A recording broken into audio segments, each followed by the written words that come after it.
ছাব্বিশের নির্বাচন কোনো সাধারণ নির্বাচন নয়। ছাব্বিশের নির্বাচন আমার আপনার ধর্ম রক্ষার শেষ লড়াই। ছাব্বিশের নির্বাচন বাংলার গণতন্ত্র ফিরানোর নির্বাচন। ছাব্বিশের নির্বাচন এই বাংলাকে বাংলাদেশ হওয়া থেকে রক্ষা করার শেষ সুযোগ।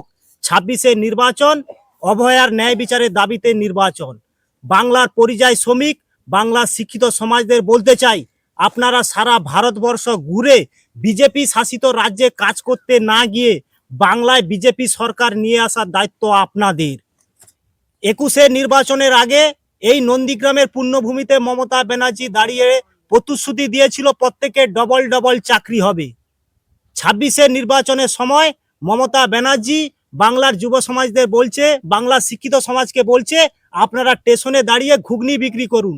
আর এখন মাসে 1,500 টাকা করে বেকার ভাতা দিচ্ছে, আপনারা ভোটটা তৃণমূলকে দিন।